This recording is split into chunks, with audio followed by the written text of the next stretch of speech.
Hello बच्चों, H2 on पर आपका स्वागत है। मैं अजय कुमार, आपका केमिस्ट्री टीचर। पिछले 12 सालों से मैं बच्चों को आईटी और पीएमटी की तैयारी करवा रहा हूं। हमारे पढ़ाए सैकड़ों बच्चे आईटी और पीएमटी कॉलेज में पढ़ रहे हैं। अगली बारी आपकी है। स्टार्ट करते हैं आज आपकी क्लास। आज हम लोग पढ़ेंगे डैनियल सेल, जिसको हम लोग वोल्टिक सेल भी बोलते हैं। अगर हम लोग सेल की बात करें, अगर हम लोग यहाँ पर सेल की बात करें तो अभी मैं उसका इमेज आपको दिखाऊंगा, लेकिन थोड़ा सा हम खुद से बताने की कोशिश कर रहे हैं। इसको देखेंगे। जब भी हम लोग कोई भी डैनियल सेल या गैल्वेनिक सेल पढ़ते हैं तो कोशिश हमारी ये होती है कि हमारे राइट हैंड में जो लेफ़्ट हैंड है, लेफ़्ट हैंड साइड में हमारा मोर रिएक्टिव एलिमेंट हो और राइट साइड में हमारा लेस रिएक्टिव एलिमेंट हो। तो यहाँ पर हम लोगों ने कंटेनर में यहाँ पे रख दिया है जिंक सल्फेट, यहाँ पे हमने रख दिया है कॉपर सल्फेट। जिंक सल्फेट में जिंक का रॉड, कॉपर सल्फेट में कॉपर का रॉड ऐड कर दिया। इसके अलावा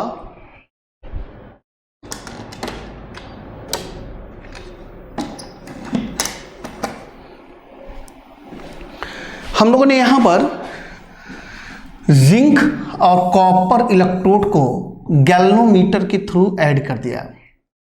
यहाँ पर जब जिंक कॉपर के संपर्क में आया है तो जिंक जो है यहाँ पर Zn2+ बनाकर इलेक्ट्रॉन को लॉस कर दिया। ये जो है वो हम लोग का ऑक्सीडेशन है, और ऑक्सीडेशन कहाँ होता है? ये हम लोग का एनोड पर होता है। कॉपर सल्फेट टूटा हुआ था। यहां से जो Cu2+ है, जिंक से जो 2 इलेक्ट्रॉन इधर की तरफ आया है वो उस इलेक्ट्रॉन को लेता है और यहां पर Cu बनाता है। यानी ये हम लोग का रिडक्शन है जो कि कैथोड पर होता है।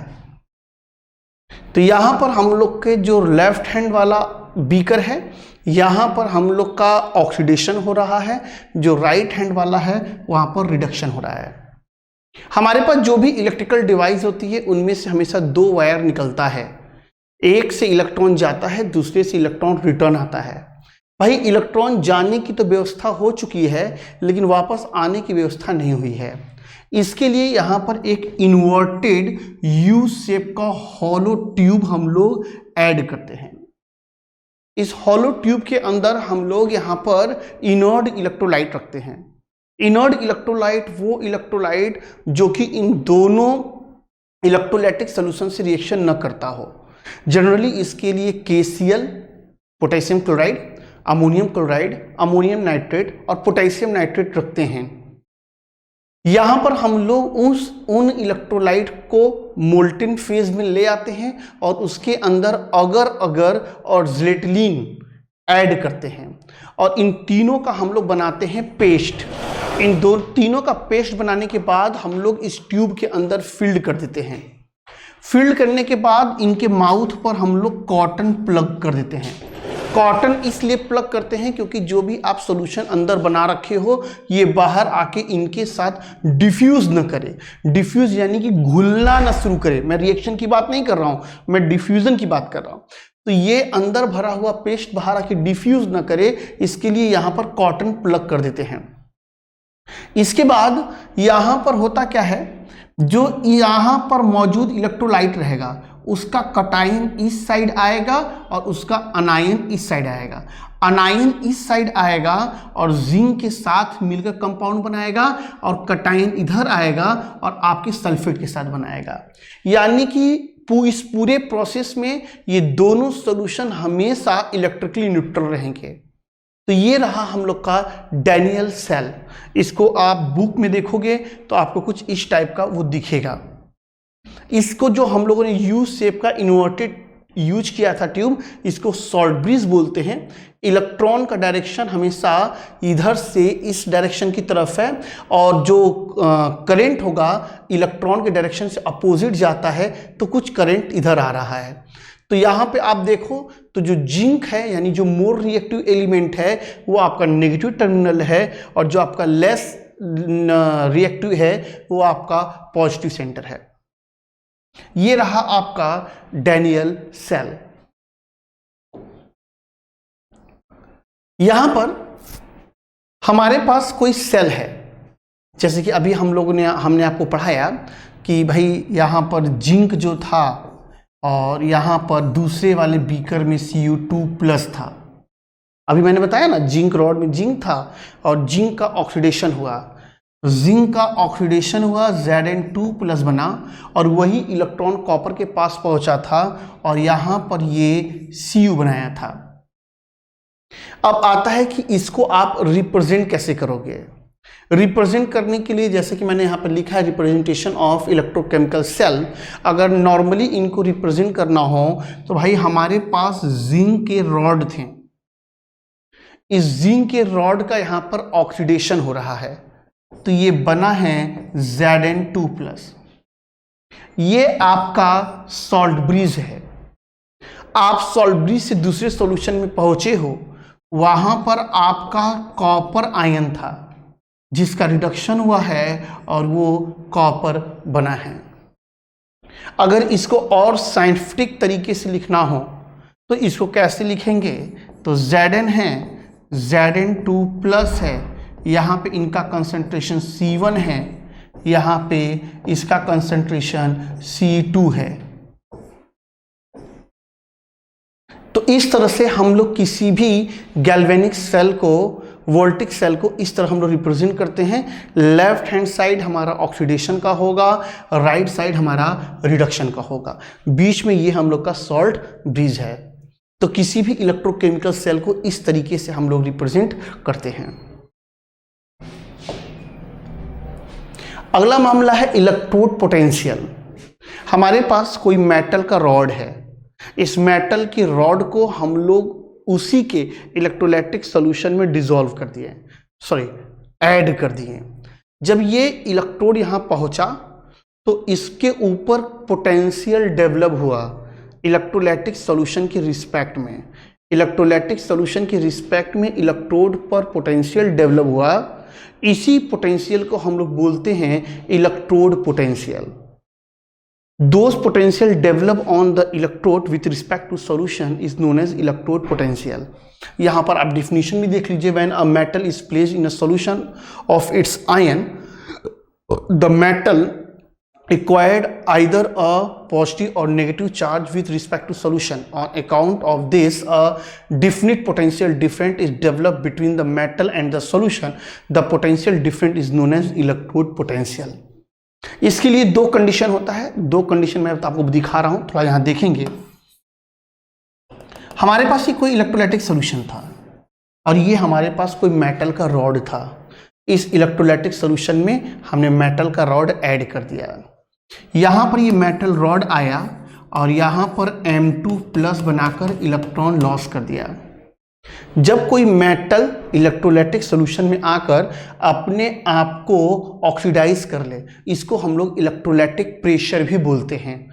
Electrolytic pressure. यहीं पे अगर इसका जस्ट अपोजिट देखें, सॉल्यूशन में पहले से मेटल आयन हो और वहां पर इसका रिडक्शन हो, तो इसको हम लोग बोलते हैं ऑस्मोटिक प्रेशर।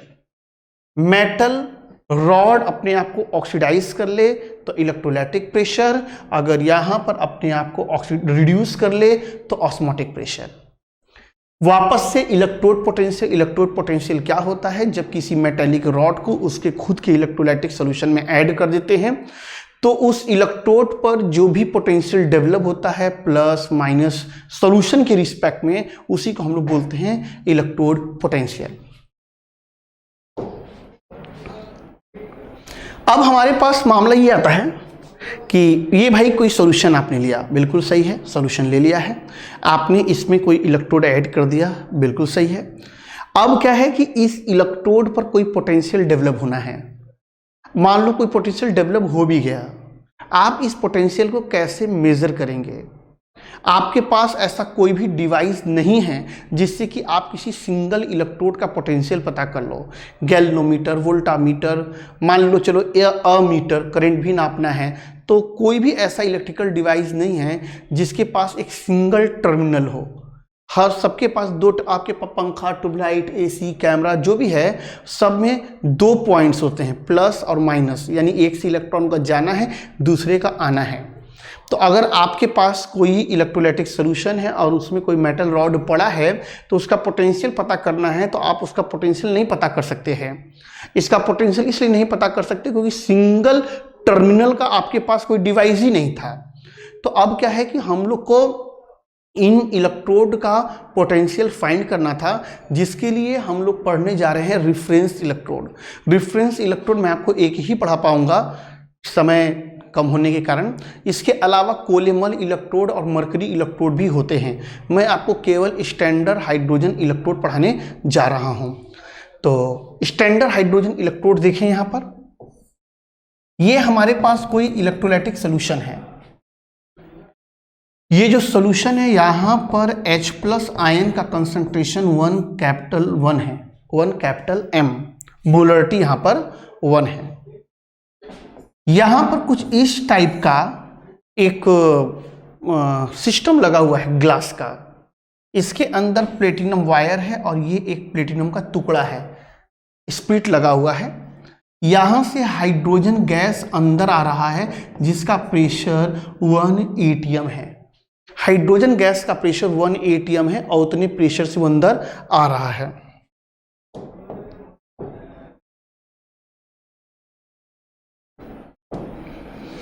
यहां का पूरा जो अरेंजमेंट है उसका टेम्परेचर 298 केल्विन है। हुआ यहां पर ये कि जो हाइड्रोजन गैस है, इस हाइड्रोजन गैस का यहां पर ऑक्सीडेशन हुआ। अगर मान ले यहां पर हाइड्रोजन गैस है और इस हाइड्रोजन गैस का यहां पर ऑक्सीडेशन हो रहा है, तो यहां पर जब ऑक्सीडेशन हो रहा है तो ऑक्सीडेशन तो हमेशा एनोड पर होता है। तो ये तय है, ये माना जाता है कि यहां पर अगर हाइड्रोजन इलेक्ट्रोड पे अगर ऑक्सीडेशन हो रहा है तो जो ईएमएफ होगा वो हमारा 0.00 वोल्ट होगा। आपके पास जो हाइड्रोजन इलेक्ट्रोड है अगर वहां पर ऑक्सीडेशन हो रहा है तो जो पोटेंशियल हो 0.00 वोल्ट है। मान लो अगर यहां पे कभी रिडक्शन की बारी आई, 2H+ है, 2 इलेक्ट्रॉन लिया, H2 बनाया, मान लेते हैं रिडक्शन है, यानी कि उस समय ये कैथोड के फॉर्म में है। मान लो अगर यहां पर रिडक्शन हो रहा है और ये कैथोड के फॉर्म में है, तो जो ईएमएफ यहां से हम लोग को मिलेगा वो 0.00 वोल्ट मिलेगा। यानी कि आपके पास हाइड्रोजन इलेक्ट्रोड है, वहां पर ऑक्सीडेशन हो, रिडक्शन हो, कुछ भी हो, वहां पर आपका पोटेंशियल जो होगा वो आपका 0.00 वोल्ट मिलेगा। अगर हम लोग बात करें सेल के ईएमएफ की, आपके पास कोई सेल है और बोलता है कि भाई उस सेल का ईएमएफ क्या होगा, तो जो सेल का ईएमएफ होता है, स्टैंडर्ड ईएमएफ ऑफ सेल, ये बराबर होता है oxidation EMF anode, reduction EMF cathode. आपके एनोड का ऑक्सीडेशन ईएमएफ और कैथोड का रिडक्शन ईएमएफ। आप ऑक्सीडेशन ईएमएफ और रिडक्शन ईएमएफ दोनों को जोड़ लीजिए तो आपको ईएमएफ ऑफ सेल मिल जाएगा। कभी कभी ऐसा भी होता है कि आपको दोनों इलेक्ट्रोड का ऑक्सीडेशन या दोनों इलेक्ट्रोड का रिडक्शन दे देगा।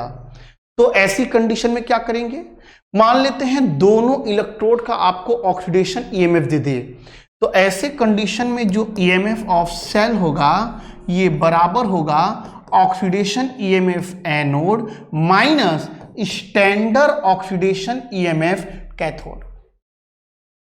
यानी कि जो अगर आपको कैथोड का ऑक्सीडेशन दे तो आप आगे माइनस लगा लो। इसी तरह मान लो कि दोनों इलेक्ट्रोड का आपको रिडक्शन ईएमएफ दे तो ईएमएफ ऑफ सेल क्या होगा,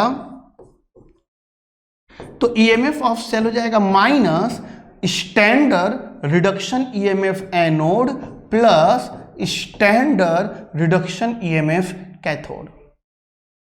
तो ऐसे अगर आपके पास एनोड का ऑक्सीडेशन कैथोड का रिडक्शन दे, आप सिंपली ऐड कर लो। लेकिन दोनों इलेक्ट्रोड का अगर ऑक्सीडेशन ईएमएफ दे तो एनोड का ऑक्सीडेशन माइनस कैथोड का ऑक्सीडेशन कर लो। मान लो अगर दोनों पर रिडक्शन ही दे दे, दोनों इलेक्ट्रोड का आपको रिडक्शन ही दे दे, तो ऐसे कंडीशन में एनोड का जो रिडक्शन देगा उस पर माइनस लगा लो, कैथोड रिडक्शन के साथ उसको ऐड कर लो। तो इस तरह से आप ईएमएफ ऑफ सेल निकाल सकते हैं। अब कहानी ये आती है कि जो हम लोगों ने सी पढ़ा, स्टैंडर्ड हाइड्रोजन इलेक्ट्रोड पढ़ा, उसका यूज क्या है, आखिर किस तरह से हम लोग स्टैंडर्ड हाइड्रोजन इलेक्ट्रोड का पोटेंशियल या इसकी मदद से कैसे इलेक्ट्रोड पोटेंशियल फाइंड आउट करते हैं। उसके लिए हमने एक एग्जांपल लिया। हम लोगों ने एक जिंक का टुकड़ा लिया और जिंक के टुकड़े को हम लोगों ने एसिड में ऐड कर दिया। जब जिंक का टुकड़ा हम लोगों ने एसिड में ऐड किया तो जिंक एसिड में गया, वहां पर रिएक्शन किया और हाइड्रोजन गैस इवॉल्व कर दिया। एग्जांपल के लिए Zn को हम लोगों ने H2SO4 में ऐड किया, Zn गया, ZnSO4 बनाकर हाइड्रोजन रिलीज किया। इसका सीधा सा मतलब ये था कि जिंक जो था वो ज्यादा रिएक्टिव था हाइड्रोजन से, जिससे कि वो डिस्प्लेसमेंट रिएक्शन यहां पर दे रहा है। तो इसका मतलब ये हुआ जिंक ज्यादा रिएक्टिव है हाइड्रोजन से। तो ऐसे कंडीशन के लिए हम लोगों ने हाइड्रोजन के साथ जब जिंक को लगाया तो नियम के अनुसार जिंक को लेफ्ट हैंड रखा और हाइड्रोजन इलेक्ट्रोड को राइट हैंड रखा। यहां पे हमारा जिंक सल्फेट, यहां पर हमारा जिंक इलेक्ट्रोड, यहाँ पर हाइड्रोजन का सॉल्यूशन जहाँ पर H+ आयन का कंसंट्रेशन 1m है, टेम्परेचर 298 केल्विन है, हाइड्रोजन गैस इसमें आ रहा है जिसका प्रेशर 1 atm है। ये दोनों इलेक्ट्रोड यहाँ पर पोटेंशियोमीटर गैल्वेनोमीटर से ऐड है और ये आपका एक मेटल स्ट्रिप है। इन दोनों को हम लोगों ने यहाँ पर सॉल्ट ब्रिज से ऐड कर दिया है, कुछ इस टाइप से।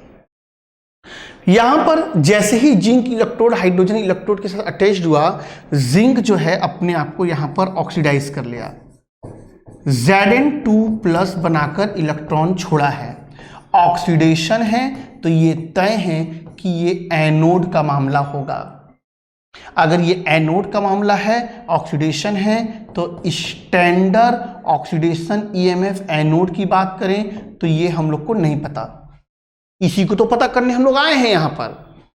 हाइड्रोजन की बात करें, इलेक्ट्रॉन हमारा इस साइड आ रहा है, करंट मेरा उसके अपोजिट जाएगा। ये इलेक्ट्रॉन यहां पर आया और यहां पर 2H बैठा था, इस इलेक्ट्रॉन को लिया, H2 बना लिया। ये हमारा रिडक्शन है जो कि कैथोड पर हो रहा है। ईएमएफ की बात करें तो E0 रिडक्शन ईएमएफ, कैथोड की बात करें तो ये 0.00 वोल्ट है। जब ये सारा प्रोसेस यहां पर चल रहा था तो इसी दौरान यहां पर इस पे कुछ रीडिंग आया। जो ईएमएफ ऑफ सेल जो गैल्वेनोमीटर में रीडिंग आया, वो हमारा जो रीडिंग था वो हो गया 0.6 वोल्ट। तो यहां से हम लोगों ने फॉर्मूला लगाया, जो ईएमएफ था E0 ऑफ सेल था, ये बराबर था standard oxidation EMF anode plus standard reduction EMF of cathode. तो ईएमएफ ऑफ सेल 0.76 वोल्ट आ गया था। और यहां पर जो ऑक्सीडेशन ईएमएफ था ये तो हम लोग को पता ही नहीं था, प्लस रिडक्शन ईएमएफ कैथोड का पता था 0.00 वोल्ट। यानी कि जो E0 था ऑक्सीडेशन ईएमएफ एनोड वो 0.76 वोल्ट था। यानी यहां पर जिंक का जो ऑक्सीडेशन हुआ है उसका पोटेंशियल 0.76 वोल्ट है। यहां पर जो ऑक्सीडेशन हुआ है उस ऑक्सीडेशन से जो पोटेंशियल आया है वो 0.76 वोल्ट है। तो यानी कि अगर आपको मिलेगा तो कुछ ऐसा मिलेगा, Zn oblique Zn2 plus 0.76 volt. तो आप ये समझना कि जिंक से जिंक प्लस बना रहा है, ये ऑक्सीडेशन है और ये ऑक्सीडेशन पोटेंशियल ही दिया हुआ है। अगर इसका उल्टा देखें तो Zn2 प्लस है ऑब्लिक Zn है माइनस है 0.76 वोल्ट। अगर आप इसको उल्टा करोगे तो यहां पे साइन चेंज हो जाएगा। तो इस तरह से हम लोग हाइड्रोजन इलेक्ट्रोड की मदद से पोटेंशियल पता करते हैं। मान लो अगर यहीं से तुम लोग को कॉपर का पता करना होता तो क्या करते? आप कॉपर के टुकड़े को एसिड में डाल दिया, वहां पर देखा कि कोई रिएक्शन नहीं हो रहा है, यानी कि कॉपर लेस रिएक्टिव था। तो अब की बार जब अरेंजमेंट की बारी आई तो अब हम लोग हाइड्रोजन इलेक्ट्रोड को राइट हैंड रखे हैं, सॉरी लेफ्ट हैंड रखे हैं, और कॉपर इलेक्ट्रोड को हम लोगों ने राइट हैंड रख दिया।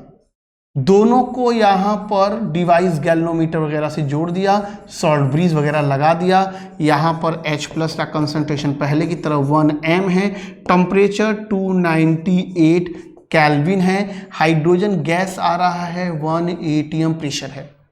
सब कुछ पहले जैसा अरेंजमेंट कर लिया। यहाँ पर हाइड्रोजन अपने आप को अब की बार ऑक्सीडाइज किया। तो जब हाइड्रोजन अपने आप को ऑक्सीडाइज किया तो यहाँ पे प्लस बनाकर इलेक्ट्रॉन लॉस किया, जो यहाँ पर स्टैंडर्ड ऑक्सीडेशन ईएमएफ आया है वो 0.00 वोल्ट आया। यहां से इलेक्ट्रॉन इधर पहुंचा, यहां पर Cu2 प्लस था, उस इलेक्ट्रॉन को लिया, Cu बना लिया। यहां रिडक्शन है तो रिडक्शन ईएमएफ कैथोड हम लोग को पता नहीं। लेकिन जब यहाँ पर ऑक्सीडेशन, यहाँ रिडक्शन वगैरह सारा चल रहा था तो गैल्वेनोमीटर में जो रीडिंग आया था E नॉट ऑफ सेल जो आया था वो था 0.34 वोल्ट। तो यहाँ पर आया क्या, E naught of cell equal to standard oxidation EMF anode plus standard reduction EMF of cathode. तो ईएमएफ ऑफ सेल 0.34 वोल्ट हो गया। ऑक्सीडेशन हम लोग को पता है 0 वोल्ट है, यहाँ से रिडक्शन आ गया कॉपर का। तो यहां से standard reduction EMF cathode 0.34 volt मिला, यानी आपको मिलेगा Cu2 प्लस ऑब्लिक Cu, यानी Cu2 प्लस था Cu बना यानी रिडक्शन, ये आपको यहां मिलेगा 0.34 वोल्ट। यही आपको कुछ ऐसा रहेगा Cu ऑब्लिक Cu2 प्लस, ये आ जाएगा माइनस 0.34 वोल्ट। तो अब आपको समझ में आ गया होगा किस तरीके से अगर हम लोग यहाँ पर हाइड्रोजन इलेक्ट्रोड लेते हैं तो उसकी मदद से कैसे हम लोग डिफरेंट एलिमेंट का इलेक्ट्रोड पोटेंशियल पता कर लेते हैं। इलेक्ट्रोड पोटेंशियल पढ़ाने का मतलब ये था कि अगर आपको इलेक्ट्रोड पोटेंशियल दे दे 4 एलिमेंट्स का और उसमें बोले कि इसमें सबसे अच्छा रिड्यूसिंग एजेंट कौन है, सबसे अच्छा ऑक्सीडाइजिंग एजेंट कौन है, तो आप ये याद रखो ईएमएफ ऑफ सेल आपका रिडक्शन ईएमएफ, यहां पर आपका रिडक्शन ईएमएफ जितना कम होगा वो उतना ही तगड़ा रिड्यूसिंग एजेंट होगा। वापस से रिडक्शन ईएमएफ जितना कम वो उतना ही तगड़ा रिड्यूसिंग एजेंट। जैसे हम लोगों ने ऑप्शन लिया A, Li plus oblique Li,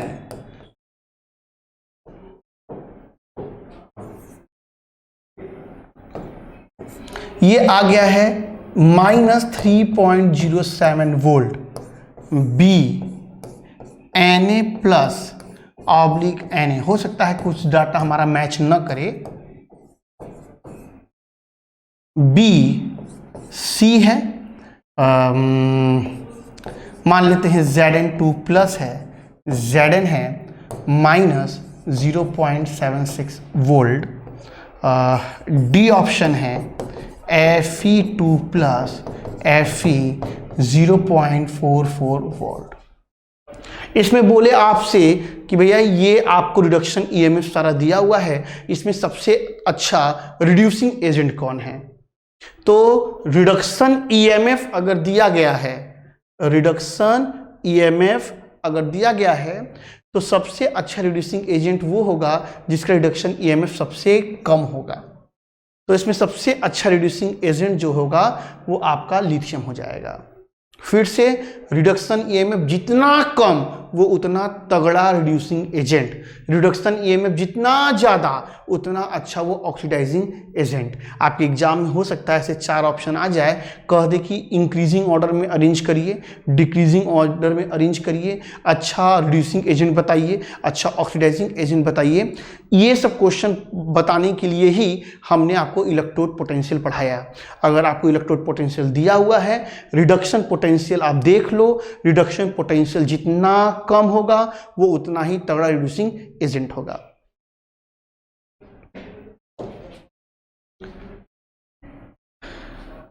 हमारे पास अगला मामला आया कि आपके पास कोई रिएक्शन हो रहा है, रिडॉक्स रिएक्शन यानी ऑक्सीडेशन रिडक्शन का हो रहा है। कैसे आप पता लगाओगे कि वो फिसिएबल है, वो स्पॉन्टेनियस है, ये कैसे पता लगाओगे? तो थर्मोडायनेमिक्स आप पढ़े हो, आप गिब्स एनर्जी जानते हैं। तो गिब्स एनर्जी की बात करें तो आपके पास कोई भी रिडॉक्स रिएक्शन हो रहा है, वो स्पॉन्टेनियस होगा कि नहीं होगा, वो रिएक्शन होगा कि नहीं होगा, वो सेल काम करेगा कि नहीं करेगा, उसके लिए गिब्स एनर्जी देखते हैं। तो स्टैंडर्ड गिब्स एनर्जी जो होगा -NF E0 ऑफ सेल है, स्टैंडर्ड ईएमएफ ऑफ सेल। हम लोग जानते हैं कि अगर हमारी गिब्स एनर्जी डेल्टा जी की वैल्यू नेगेटिव है तो प्रोसेस जो होता है वो स्पॉन्टेनियस होता है। अगर डेल्टा जी की वैल्यू, डेल्टा जी नॉट की वैल्यू बराबर 0 हो जाए तो ऐसे कंडीशन में इक्विलिब्रियम अटेंड कर लेते हैं। लेकिन अगर डेल्टा जी नॉट की वैल्यू पॉजिटिव हो गई तो ये कंडीशन हो जाता है नॉन स्पॉन्टेनियस का। तो यहां पर आप देखिए गिब्स एनर्जी की वैल्यू जब तक आपकी नेगेटिव नहीं आएगी तब तक आपका जो बैटरी होगा काम नहीं करने वाला है।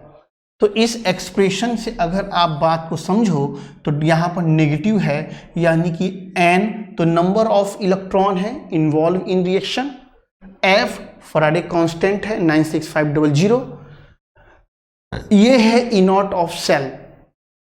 इसका मतलब है कि ईएमएफ अगर पॉजिटिव हो तो ये पॉजिटिव वैल्यू होगी तो इस माइनस के साथ मल्टीप्लाई होगा तो पूरा का पूरा वैल्यू नेगेटिव हो जाएगा। ऐसे कंडीशन में डेल्टा जी भी नेगेटिव हो जाएगा। तो आपका रिडॉक्स रिएक्शन जो है वो स्पॉन्टेनियस हो, उसके लिए डेल्टा जी नॉट की वैल्यू नेगेटिव होनी चाहिए और साथ में ई नॉट की वैल्यू पॉजिटिव होनी चाहिए। अगर आपका यहाँ पर डेल्टा जी की वैल्यू जो है वो नेगेटिव हो और ई नॉट की वैल्यू पॉजिटिव हो तो आपका जो रिडॉक्स रिएक्शन है, जो आपका सेल है, जो सेल काम कर रहा है वो आपका स्पॉन्टेनियस होगा और सेल आपका काम यहाँ पर करेगा। तो आगे चलते हैं। नेक्स्ट हमारे पास है यहाँ पर एक नष्ट फॉर्मूला है, उसको हम लोग को डिराइव करना है। तो हर किताबों में या हर जगह अलग अलग तरीके से इसको बताया जाता है। मैं आपको एक सिंपल से रिवर्सिबल रिएक्शन को लेकर इन चीज़ों को बता रहा हूँ। जैसे मान लेते हैं हमारा एक रिएक्शन था Zn2 प्लस रिएक्शन यहाँ से हो गया है Zn2 प्लस और ये हो गया है Cu, यानी जिंक का ऑक्सीडेशन हुआ है और कॉपर का रिडक्शन हुआ है। मान लो अगर ये रिएक्शन रिवर्सिबल नेचर का अगर होता, अगर रिएक्शन रिवर्सिबल नेचर का है, मान लेते हैं कि रिवर्सिबल नेचर है, तो इस रिएक्शन के लिए गिब्स एनर्जी चेंज क्या होगा? तो इस रिएक्शन के लिए गिब्स एनर्जी चेंज होगा standard Gibbs energy, sorry Gibbs energy change, standard Gibbs energy change plus 2.303 यहाँ पर हो जाएगा RT, यहाँ पर हो जाएगा log Q, where Q is the quotient of reaction, QUOTINT, quotient of reaction. मान लेते हैं यहां पर इक्विलिब्रियम आ गया है। जैसे ही यहां पर इक्विलिब्रियम आएगा, सॉरी इक्विलिब्रियम मान लो अगर नहीं भी है तो यहां पर अगर हम लोग गिब्स एनर्जी रखें तो -NF ये हो जाएगा EMF ऑफ सेल, इसी तरह ये हो जाएगा -NF यानी कि standard EMF of cell plus 2.303 RT log, इस Q की जगह पे हम लिख सकते हैं concentration of product by concentration of reactant. -NF को कॉमन लेके इस साइड भेजते हैं तो जो EMF ऑफ सेल होगा वो बराबर हो जाएगा standard EMF of cell minus, इसको कैलकुलेट करेंगे तो 0.0591 बाई N, यहाँ से हो जाएगा log concentration of product by reactant के जगह पर। तो अगर प्रोडक्ट की बात करें तो प्रोडक्ट में तो Zn2+ है इस रिएक्शन के लिए, तो कंसंट्रेशन ऑफ प्रोडक्ट, तो ये Zn2+ आपको कहाँ मिल रहा था, ये आपको प्रोडक्ट साइड मिल रहा था, तो concentration of product by concentration of reactant. अब ये नंबर कहाँ से आया अगर आपको पता करना है तो ये है 2.303, R की वैल्यू 8.314, टेम्परेचर 298 बाई यहाँ पर 96500, कैलकुलेट कर लेंगे तो आपको ये वैल्यू आ जाएगी। मामला आगे बढ़ता है तो जो EMF ऑफ सेल होगा बराबर होगा E0 of cell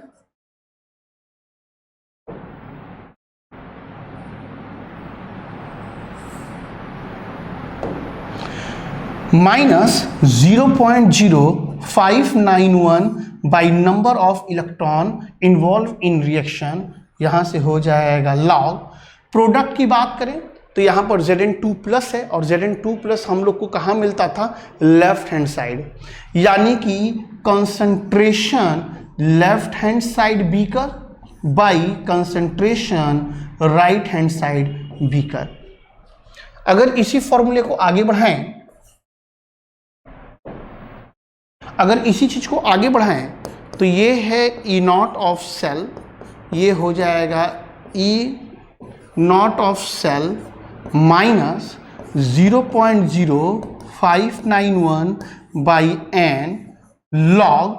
left hand side पर क्या होता था, लेफ्ट हैंड साइड बीकर में ऑक्सीडेशन होता था, तो concentration of oxidation beaker by concentration of reduction beaker, यानी कि आपके जो ऑक्सीडेशन वाला बीकर है वहाँ पर क्या हो रहा है, कंसंट्रेशन क्या है, और रिडक्शन वाले में क्या है, ये हो गया। यहाँ पर हो जाएगा EMF of cell E0 of cell minus 0.0591 by N log। जहाँ ऑक्सीडेशन होता है उसको एनोड बोलते हैं, जहाँ रिडक्शन होता है उसको कैथोड बोलते हैं, यानी concentration of anode beaker by concentration of cathode. तो ये रहा नर्स इक्वेशन। इसको इस तरह से और भी कई तरीके से लिख सकते हैं, कंसंट्रेशन के टर्म में, प्रेशर के टर्म में वगैरह लिखा जा सकता है। तो अगर आप इसको नोट कर रहे हैं तो जल्दी से नोट कर लीजिए।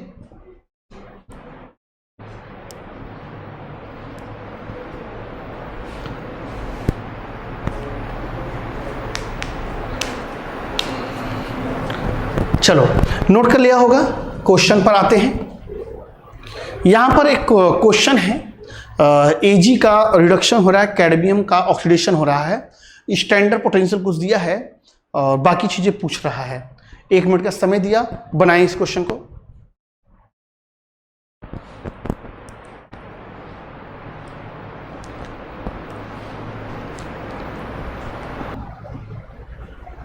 जल्दी करें भाई, जल्दी बताएं।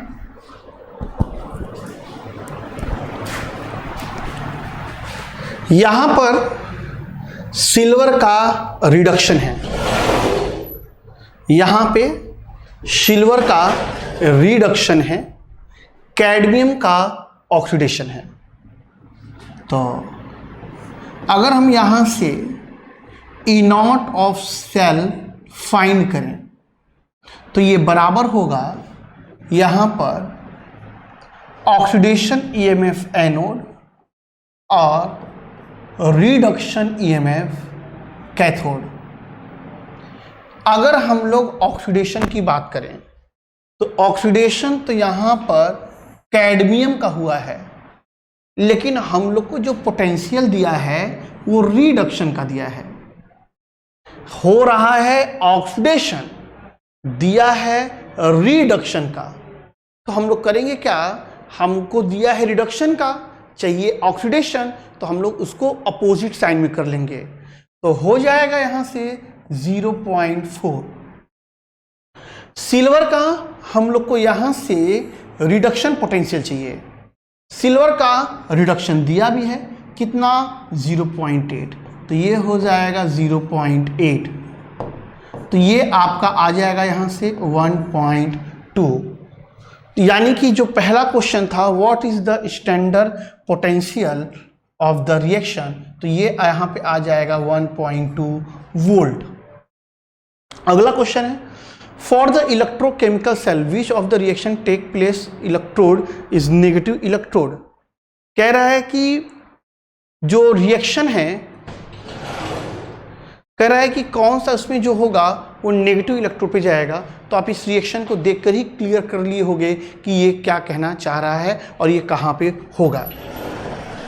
अगला मामला हमारे पास है कि will be oxidized of Fe2+ by the reaction with 1m HCl। हम लोग को E नॉट ऑफ सेल दिया हुआ है, हम लोग को पता करना है। पता लगाएं इसका EMF ऑफ सेल पता लगाएं। हम आपको दे रहे हैं रिएक्शन लिखकर, ये Fe है, 2H+ है, बना है Fe2+ और बना है H2।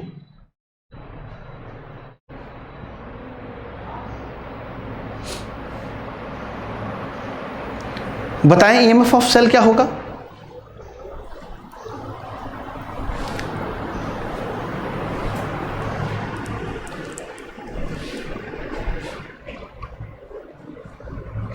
यहां से ई नॉट ऑफ सेल लेंगे,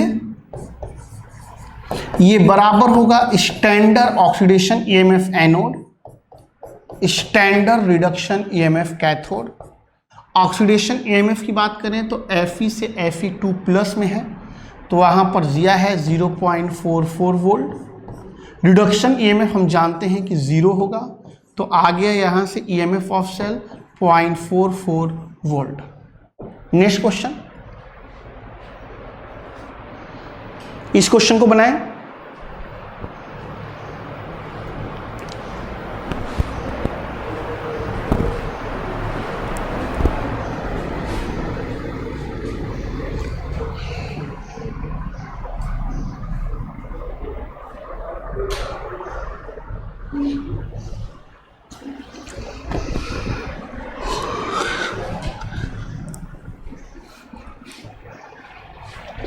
इस रिएक्शन को अगर देखें तो जिंक है, यहां पर सिल्वर नाइट्रेट है, रिएक्शन हुआ होगा ZnNO3 का स्क्वायर है, सॉरी ट्वाइस है, और 2Ag है। यहां से EMF ऑफ सेल बोला है, तो जो स्टैंडर्ड EMF ऑफ सेल होगा या EMF ऑफ सेल होगा वो standard EMF of cell -0.0591 by number of electron involve in this reaction. यहां से हो जाएगा log concentration of product by reactant. तो प्रोडक्ट में आपके पास जिंक नाइट्रेट मिलेगा, तो concentration of zinc nitrate, silver solid हो जाएगा, तो सॉलिड को तो मतलब है नहीं, इसका कंसंट्रेशन। रिएक्टेंट में अगर आए तो जिंक सॉलिड होगा, तो यहां पर हो जाएगा सिल्वर नाइट्रेट का कंसंट्रेशन, तो AgNO3 3 का यहां से हो जाएगा स्क्वायर। तो सबसे पहले ई नॉट ऑफ सेल की बात कर लेते हैं। तो जो ई नॉट ऑफ सेल होगा ये बराबर होगा standard oxidation EMF anode, standard reduction EMF cathode.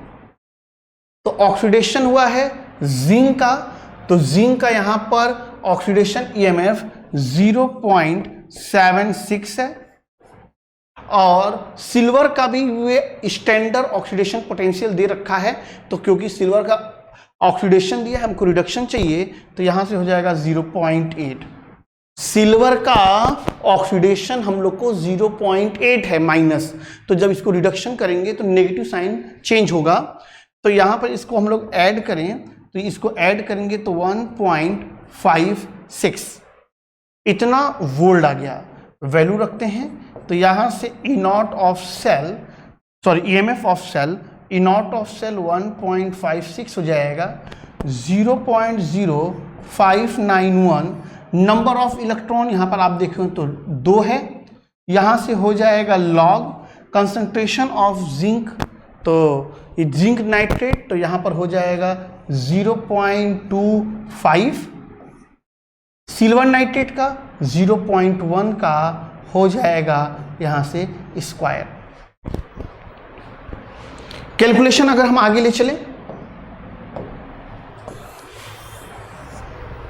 तो कैलकुलेशन अगर हम आगे ले चलें तो यहां से जो होगा, जो सेल का ईएमएफ होगा वो बराबर हो जाएगा 1.56 माइनस 0.0591 बाई 2। ये 0.1 है, 0.1 इंटू 0.1 10 के पावर माइनस 2 हो जाएगा। 10 के पावर माइनस 2 ऊपर आएगा तो यहाँ पे 25 हो जाएगा। तो 25 को हमने लिखा है log 5 का स्क्वायर, ये 2 आगे आ जाएगा, 2 से 2 कैंसिल, log 5 की वैल्यू 0.6990, तो 1.56 माइनस 0.0591 log 5 की वैल्यू अप्रॉक्स 0.7 रखा। यहां से कैलकुलेट कर लेंगे, 1.56 माइनस 7 हो जाएगा, 63 का 6 हो जाएगा, 35 41 हो जाएगा।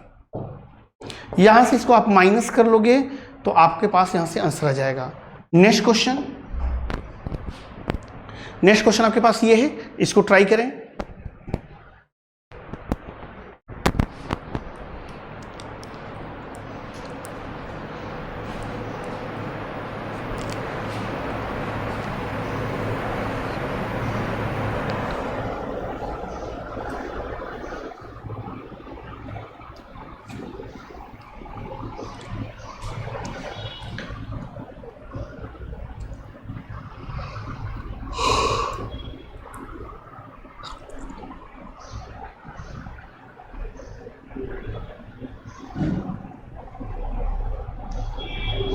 आपको पहली बार ईएमएफ निकालना है जब Mg2+ का कंसंट्रेशन 0.2 हो।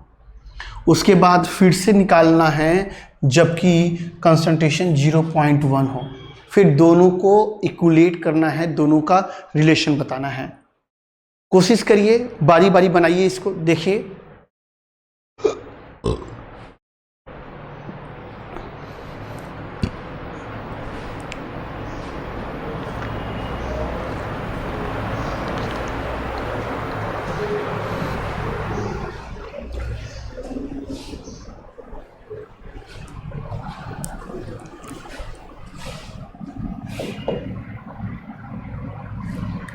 सबसे पहले हम लोग इसका सेल रिएक्शन लिखते हैं। सेल रिएक्शन में हमने पाया कि हमारे पास Mg होगा 2Ag+ होगा, रिएक्शन Mg2+ और 2Ag हो जाएगा। ये हम लोग के पास सेल रिएक्शन है। हम लोग ईएमएफ ऑफ सेल पता करते हैं फर्स्ट कंडीशन पर।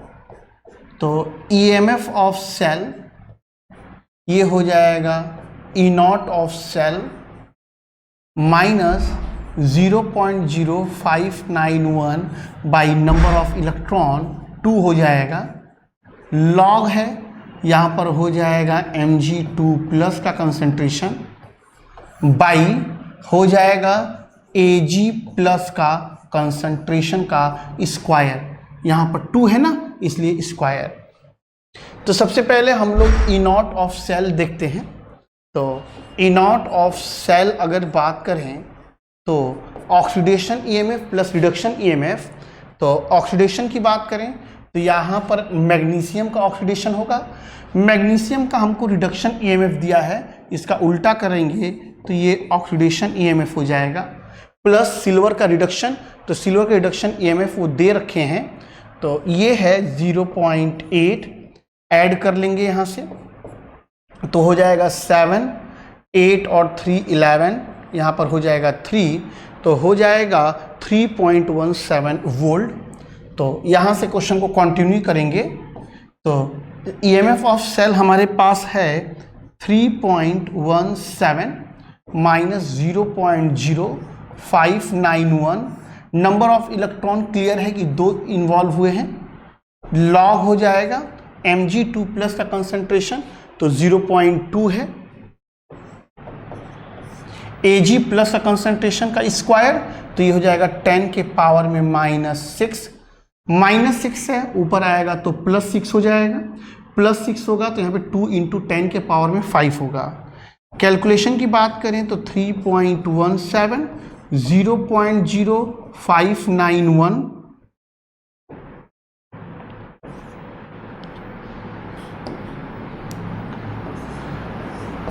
log 2 हो जाएगा, यहाँ से हमारे पास आ जाएगा log 2 × 10 के पावर में यहाँ से हो जाएगा 5।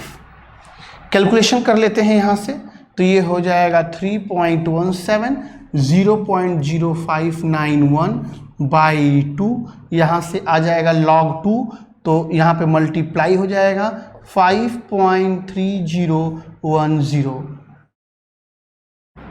कैलकुलेशन आपके लिए छोड़ रहा हूँ, आपको करना है।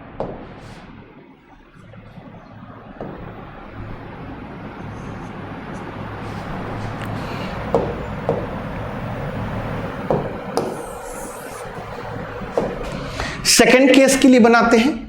कह रहा है कि अब Mg का कंसंट्रेशन 0.1 हो गया है तो अब क्या होगा। तो ईएमएफ ऑफ सेल की बात कर रहा हूं, E0 तो वही रहा 3.17, 0.0591 हो गया, नंबर ऑफ इलेक्ट्रॉन 2 हो गए, लॉग हो गया, Mg का कंसंट्रेशन अब 0.1 है और सिल्वर का 10 के पावर -6 ऊपर आके +6 होगा, 5 आगे आ जाएगा तो ये हो जाएगा 3.17 माइनस 0.0591 बाई 2, यहाँ से आ जाएगा मल्टीप्लाई बाई 5। तो ये आपका इक्वेशन 1 कर दिया हूँ और ये आपका इक्वेशन सेकेंड है। दोनों इक्वेशन को आप सॉल्व कर लेंगे और आपको पता चल जाएगा कि ईएमएफ में क्या चेंज है। यहाँ पे ईएमएफ ऑफ सेल लिख देता हूँ। ईएमएफ ऑफ सेल फर्स्ट,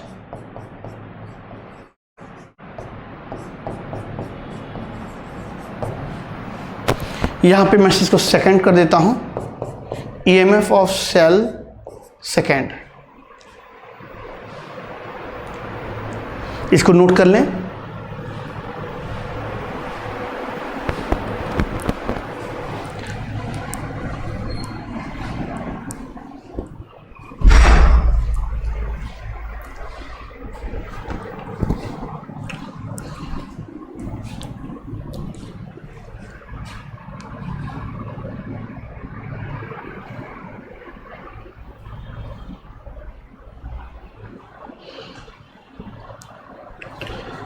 यहाँ पर हम लोग को कोरोजन और पढ़ना है सेल। कोरोजन जो होता है वो eating of metal by nature कह सकते हैं, या तो एक्सट्रैक्शन ऑफ मेटल का जस्ट उल्टा पार्ट होता है, रिवर्स हो जाता है एक्सट्रैक्शन ऑफ मेटल का, मेटलर्जी का जस्ट उल्टा हो जाता है, जहाँ पर मेटल जो होता है वो डिस्ट्रॉय होता जाता है नेचर में, जिसका एग्जाम्पल रस्टिंग ऑफ आयरन है। काफ़ी लंबा टॉपिक है, सेल की बात करें, सेल दो टाइप के होते हैं, एक होता है प्राइमरी सेल, एक होता है सेकेंडरी सेल। तो ये दो टॉपिक हैं, उसको आप पढ़िएगा। तो आज के लिए इतना ही, इलेक्ट्रोकेमिस्ट्री यहाँ पे ख़त्म हुआ। Thank you.